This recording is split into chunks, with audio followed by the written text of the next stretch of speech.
The movie opens in the dancing village in 1955, where we see dancers performing.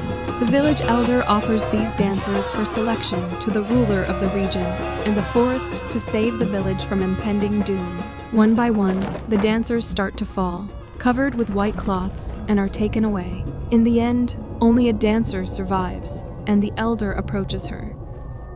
In the next scene, the elder approaches Ingrid in the middle of the forest with a box and asks her to take the object out of the village. Ingrid, accompanied by a shaman, runs away. But after a while, the shaman senses something is wrong. He stops and tells Ingrid to run and never look back. As Ingrid runs, an unseen force moves toward the shaman, and the scene shifts to Ingrid, who falls while running and gets injured after hitting a stone. When she gets up, she sees a bangle in the box. She puts it back in, but then hears Badarawuhi's voice saying, "Don't take that." Badarawuhi warns her not to get involved and asks her to return the bangle. However, Ingrid gets up and flees, making Badarawuhi furious. Badarawuhi angrily tells her not to take it as Ingrid runs towards a bridge to leave the village. 25 years later, in 1980, we see Mila visiting East Java with her cousin Yuda and his friend Arya. There, they meet Arya's friend Jito. While Yuda and Jito talk to Arya, Mila wanders into a marketplace, but finds it strange that there are no customers. As she moves ahead, she hears some unsettling sounds and becomes a little scared. When she goes further inside, she discovers a meat market where a woman is chopping meat. As Mila moves forward in fear, the woman warns her not to go there. Before Mila can understand what's happening, Yuda and Arya arrive, and she leaves without saying anything. Yuda notices that the market is empty, and they leave, and as they do, a light turns on. Later, Mila shows some drawings to Jito and asks if he knows the place depicted. Jito says that every village in the area has a gate like the one in the drawings, and he doesn't recognize it specifically. Yuda explains that they need to go there to do something for Mila's mother, who is currently sick. Jito finds a drawing of a dancer and mentions that there is a village known for its dancers, often called the Dancing Village. Mila asks if he can take them there, and although Jito initially says it's far, he agrees after Yuda offers him some money. Jito brings them to the Dancing Village, and when they enter, they notice an offering at the start of the bridge. In the village, they meet a woman named Sundri, and Jito asks her if they can meet the elder, to which Sundri tells them that the elder Putri used to live there, but recently passed away. Mila asks whom she should speak to if she has questions, to which Sundri suggests Boyu, but mentions that he is currently away. They discuss what to do next, and Mila suggests waiting for Boyu.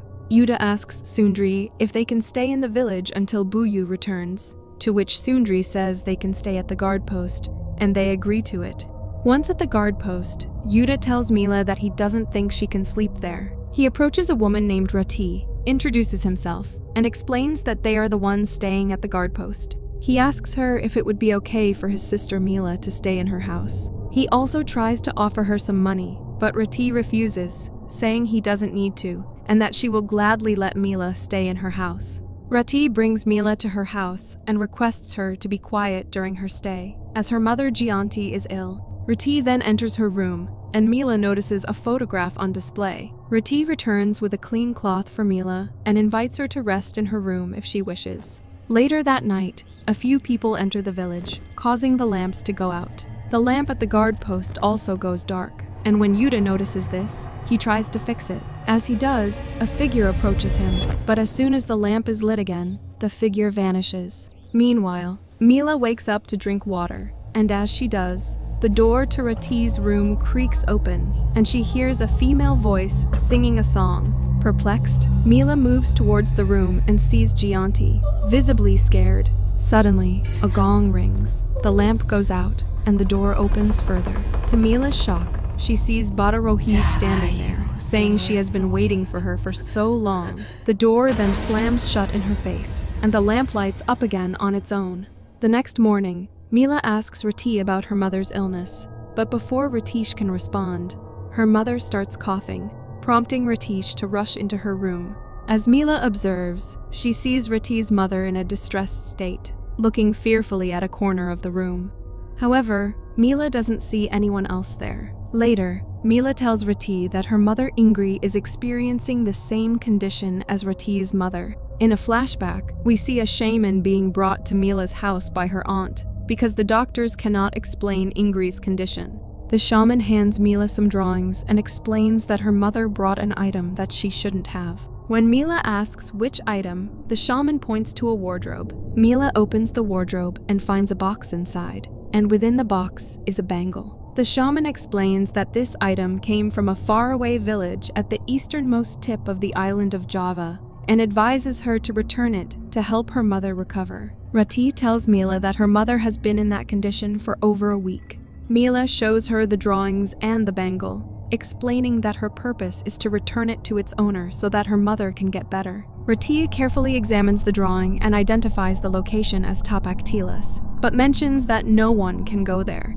When Mila asks why, Rati says she will let Buyu explain the reason to her. Later, Mila tells Yuda that Rati mentioned she might have seen the gate, but they are not allowed to go there, and she suggests they wait for Buyu. She also tries to tell him about what happened last night, but Arya interrupts, asking Yuda if he wants to take a bath. Rati takes Mila to the women's bathing area and shows her the twin pool, explaining that she has heard there is another one like it, but she doesn't know where it is. She mentions that the pool was supposedly used by dancers before their performances, although she adds that it's only a rumor. Before getting into the pool, they go into the bathrooms to rinse themselves, and as Mila begins to rinse, she hears a female voice singing from the adjacent bathroom, where Rati is. At the same time, a snake slithers behind Mila, but when she turns around, she doesn't see anything there. When Mila comes out, Rati invites her into the pool, saying the water is refreshing. As Mila hesitantly enters the pool, Ratish begins to sing again and moves towards her. Mila asks about the song's meaning, and Rati explains that it tells the story of people who often break their promises. Rati then goes behind Mila, transforms into Badarawuhi, and asks Mila if she is not that kind of person. Badarawuhi then asks her to return her bangle before disappearing behind Mila. Scared, Mila looks around and gets terrified, seeing a snake in front of her. And suddenly, she gets pulled into the water. As she struggles to get out, she sees Badarawuhi standing outside the pool. Just then, Ratish pulls her out and asks what happened, and Mila tells her about the snake, but Rati doesn't see anything there. Meanwhile, Yuda suggests they visit Buyu's house, assuming he has returned, so they don't need to stay another night.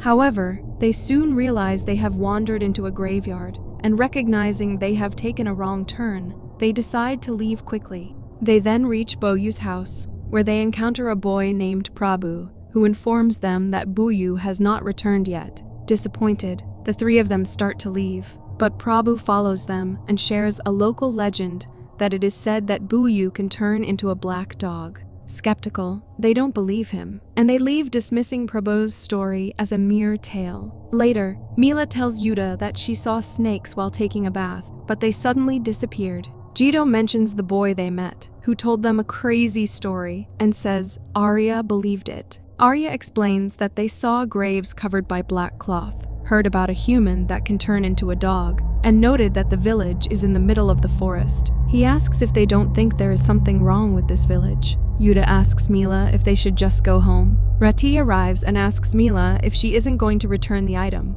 and suggests they wait for Buyu to come back first. Later that night, Mila hears some noise in the house. When she comes out, she finds Rati gathering her things, and she apologizes to her, saying she dropped them accidentally. Mila helps pick up the belongings and begins to put them back, but suddenly, she gets scared hearing musical instruments playing outside. She asks Ratish if she can hear it, to which Rati replies yes, and explains that there might be a dance performance going on in the neighboring village. Rati takes Mila to the place where the dance performance is taking place, and the scene abruptly cuts.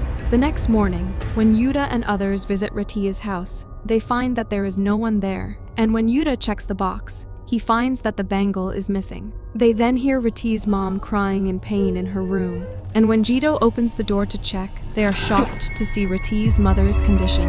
When Rati and Mila do not return after some time, Yuda, Arya, and Jito set out to look for them. Meanwhile, we see Rati and Mila at the place where many people are dancing strangely, and as they move forward, they see Badarawuhi dancing. After a while, the music and dance stop, and Badarawuhi approaches them. Rati introduces her to Mila, which shocks Mila, and Badarawuhi asks her, where is her bangle? Scared, Mila asks Badarawuhi if returning the bangle will cure her mother. Badarawuhi does not respond, and Mila hands the bangle to her, and as she does, Badarawuhi puts it on. She then remarks that the shaman was kind for leading Mila here, revealing that Badarawuhi was present at that time, and that the shaman was under her control. Badarawuhi tells Rati that she has done her job, and when Rati asks about her mother, Badarawuhi instructs her to go home and meet her mother. Meanwhile, Yuda and his friends spot a food stall, and Yuda asks the owner if he has seen his cousin, but the man says no. Arya notices that something is wrong there and tells Jito they should go back. As they start to leave, one of them comments that they don't look like they're from around here. He approaches Yuda, hoping he finds his cousin, and gives him a packet. However, Arya intervenes, grabbing the packet and saying he is very hungry. On the other hand, we see Rati running into the woods with Mila following her. Once they reach the village, Mila asks who she was. Rati explains that her name is Badarawuhi, and that she promised Rati her mother would be safe if she helped her. In a flashback, we see that during their bath, Rati encountered her mother asking for help. Gianti suddenly lunges at her, but then disappears, and Badarawuhi appears. Badarawuhi tells Rati that although her mother is suffering now, she can be saved if Rati helps her. The flashback concludes with Rati taking Mila out of the water, while Badarawuhi is still present. They both rush to Rati's home, but are shocked to find that her mother's condition has worsened. Mila decides to flee the village, but Yuda and his friends find her. She insists that she wants to go home and see her mother, but Yuda tells her it's too dangerous, and they bring her back to Rati's house with them. Once they're back, Mila tells Yuda that they don't have time, and she needs to make sure that what she did was right. Yuda asks what she did, to which Mila opens the box and shows him that she returned the item, but then questions why it still feels wrong. Jito asks if she was gone all day just to return the item. Shocked, Mila replies that she was only gone for a little while, but Arya then tells her that they had been searching for her all day. At that moment, Jito notices a strange smell and realizes it's coming from the packet they got from the stall. He opens it and finds a dead monkey inside, which shocks everyone. Arya asks Jito why he accepted the food from the strange people, and only then Rati comes out upon hearing the commotion and is equally shocked to see the dead monkey. Later, they all go to sleep, but Mila lies awake, staring at her mother's photo. She suddenly realizes she is at home, and her mother, now completely healed, comes to her. Ingrid asks if she had a nightmare, and says she has prepared her favorite food, but Mila says she will eat later and asks her to stay while she rests. They both lie down on the bed, and when Mila opens her eyes, she finds herself back in Rashi's house, realizing it was just a dream. Then, she hears her mother's voice, and when she comes out to check, the lamp goes out on its own. Mila notices her mother's voice coming from the kitchen, and when she heads in that direction, she sees her mother standing there. As Mila approaches, Ingrid looks at her and suddenly says that she should go home and doesn't need to save her.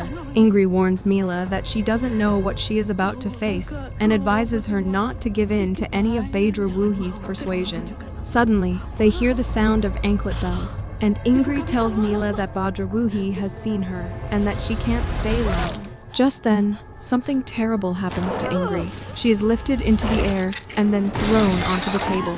Horrified, Mila screams, waking up the others, and they find Yanti lying in the kitchen. Rati comes out searching for her mother and is shocked to see her in the kitchen, now possessed by Badarawuhi. Badarawuhi tells them that their mothers are now in Ankara Murka and that the villagers know what must be done. She demands that the villagers perform the ritual to prevent further harm. Badarawuhi then violently throws Gianti against a wall, injuring her badly, and when Rati goes to check on her, Badarawuhi pushes her back. Next, Badarawuhi forces Gianti to peel the skin from her hand, and they all watch in horror as Gianti then begins to peel the skin from her face. Ratish tries to stop her, and just then, Buyu arrives, and Rati desperately pleads with Buyu to help. The next morning, Buyu asks Mila why she brought the bangle here, but Yuda interrupts, asking what is going on.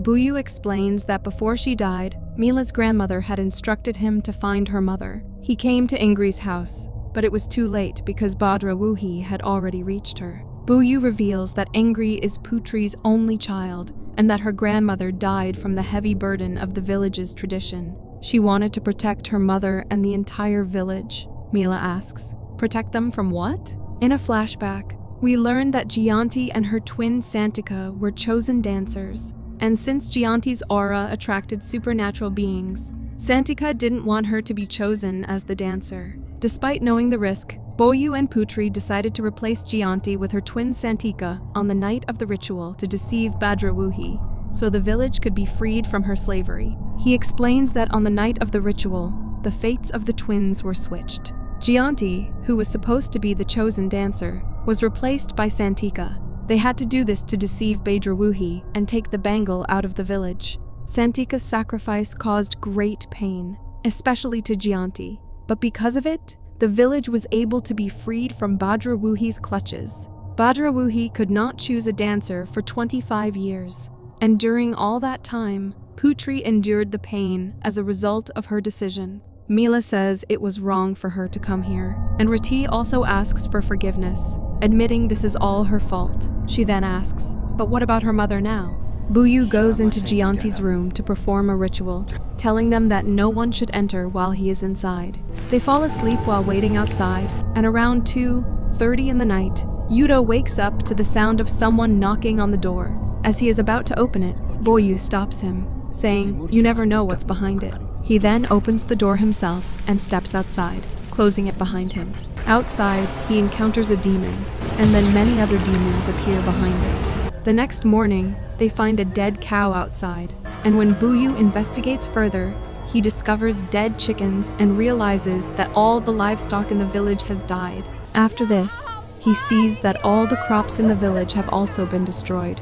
They then rush to the twin pool area, where they find that the water has dried up and hundreds of snakes are crawling in it. Yuta and the others immediately leave in fear, and Buyu encounters Badarawuhi at the scene.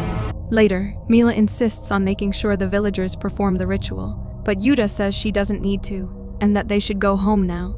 Mila replies that the ritual might help her mother, and she doesn't want their journey to be in vain. She sees Buyu making the girls drink coffee one by one, and when Rati drinks it, she comments that it tastes sweet. A villager informs Buyu that Rati is the last one, and Buyu then asks Mila if she wants to taste the coffee. Mila agrees and drinks it, describing it as sweet when asked about the taste. Skeptical, Yuta picks up the glass, takes a sip, and spits it out, saying that it tastes bitter. Yuta tries to take her away from there, but Buyu tells Mila that she has been chosen as one of the dancers of the village. He explains that she selects only 7 candidates to become DOS, and if the coffee tastes sweet, it is a sign that she must perform the ritual. Later, Arya asks Rati why they can't be present for the ritual, to which she explains that other than the elders, no one from the village is allowed to attend. Concerned for Mila's safety, Yuta insists she can't join something without understanding the consequences, to which Mila asks what she should do, as this is the only way. The next day, Buyu tells the villagers that they will perform a ritual that has not been done for a long time to save the village. He explains that one dancer will fulfill her duty as the chosen dancer to protect the village in the years to come. He instructs all the villagers to close their doors and windows, keep hitting bamboo to repel uninvited guests born from darkness, and not to leave their houses under any circumstances. He warns them that tonight, the supernatural will come out and consume anything in its path. They are strictly instructed to keep hitting the bamboo continuously until the ritual is finished. As the ritual begins, Buyu instructs them not to stop playing the music until the last dancer falls. The girls are then told to inhale the shawl, and as they do, they become possessed. The music starts playing and their bodies begin to dance on their own, and they see that they are surrounded by numerous demons dancing along with them. Buyu tells the ruler of the place that he offers these dancers for her selection to save the village from impending doom. After a while, one of the girls falls, and when Buyu approaches her and asks what she saw, the girl replies that she saw nothing. One by one, the other girls begin to fall, leaving only Rati and Mila standing. Meanwhile, Yuta notices that it's almost dark and, concerned for Mila, begins to go look for her. However, Arya stops him, reminding him what Buyu said. On the other hand, an elder asks Buyu why no one has been chosen yet, to which he replies that this is the first time he has encountered such a situation. After a while, Badarawuhi appears and approaches them, prompting them to kneel before her. She asks Mila if she wants to stay, to which Mila responds by asking about her mother. Badarawuhi makes them continue the dance, and then asks Mila if she is scared, encouraging her to stay and accompany her. However, when Mila refuses, she collapses, leaving Rati as the last dancer remaining. Buyu asks Mila what she saw, and she replies that she saw Badarawuhi. Suddenly, Mila becomes possessed and rises, resuming the dance. Buyu instructs the villagers to cover them with white cloths, and as they do, Mila and Rati vanish from the demon's sight. Buyu says they must try to stop this, but meanwhile, the demons start demanding dancers from Badarawuhi. The villagers bring Rati and Mila to Rati's house, and Buyu tells them to go home and protect their families. Yuda asks, "What is happening to Mila?" But Buyu tells them to get some salt and scatter it around the room. He then removes the cloth from Rati and Mila and explains that Badarawuhi hasn't chosen between Mila and Ratish yet. But one thing is certain, that both of them are currently in Ankara Murka. Meanwhile, Mila finds herself in Ankara Murka, surrounded by many men with their faces covered by white clothes. Suddenly, a girl asks her to stay and play together, and Mila is terrified as she sees numerous other girls playing and beckoning her to join them. They then begin approaching her, causing Mila to back away and eventually fall to the ground. Meanwhile, due to the strong storm, the door opens, and as Jito and Buyu try to close it, Jito is terrified to see demons standing outside the house. However, despite this, they eventually manage to shut the door. On the other hand, Mila encounters Badarawuhi, who summons many other dancers to surround her. The dancers then begin their performance, and Mila notices that Rati is among them. Badarawuhi then pulls Mila over and tells her to stay here and accompany Ratish and her mother, asking if she doesn't want to be like them. Badarawuhi then reveals Mila's mother, and as Mila tries to reach her, the dancers block her path and begin moving toward her like snakes. Suddenly, Mila finds herself in a different place where she finally meets her mother. Mila says, "Let's leave this place," but Ingrid says she can't.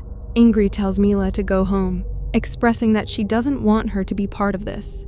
She encourages Mila to be strong and not to do what Badarawuhi wants her to do. Ingrid then departs, leaving Mila alone, and Mila finds herself back in Ankara Murka. Badarawuhi then makes her dance in front of her mother and asks don't she wants to accompany her mother here, like Rati. She then begins to torture Ingrid by breaking her fingers and feet, and asks Mila can she bear to see her mother like this? Meanwhile, Yuda notices that Mila's body is growing cold and asks Buyu what's happening. Buyu tells them to wait and enters a room. After a while, he transforms into an invisible dog and leaves the house. He reaches Ankara Murka, causing all the dancers to stop. However, after a while, they resume dancing.